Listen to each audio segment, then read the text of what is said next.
Las leyes ponderales son tres leyes científicas que se establecieron al estudiar la masa de las sustancias que participan en una reacción química. La primera de estas leyes es la ley de conservación de la masa, o ley de Lavoisier. Para poneros en contexto, hasta finales del siglo XVIII se habían observado algunos procesos donde la materia ganaba o perdía masa, como al quemar madera, donde se observaba que la masa de las cenizas era menor a la masa original de la madera. Y también al calentar ciertos metales, estos aumentaban su masa. Estas pérdidas y ganancias de la masa tenían desconcertados a los científicos de la época. Es por esto que se hablaba del flogisto, una sustancia incolora y de masa negativa que las sustancias ganaban o perdían durante la combustión. Para salir de dudas, Lavoisier hizo un experimento en el que puso estaño en un recipiente con aire. El estaño se oxidó y Lavoisier observó que el recipiente con el estaño oxidado pesaba exactamente lo mismo que antes de la reacción. Repitió el experimento con otros metales y llegó al mismo resultado. Y enunció su ley, la ley de conservación de la masa. La materia ni se crea ni se destruye, solo se transforma. En una reacción química, la masa de los reactivos es igual a la masa de los productos. Ya después de esto se desechó la idea del flogisto.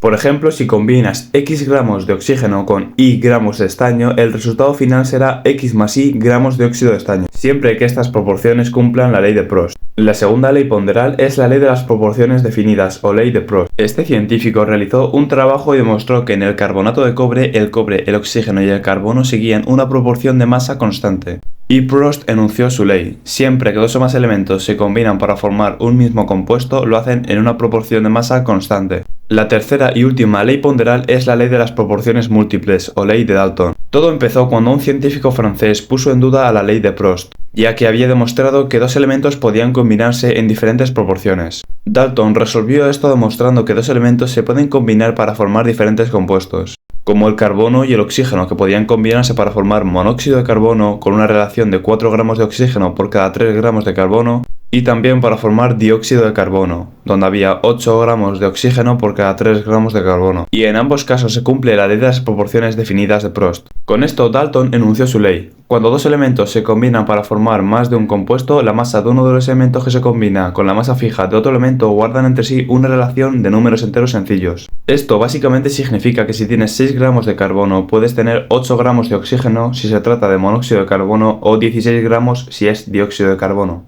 Y estas son las leyes ponderales. Espero que te haya servido y si es así, suscríbete.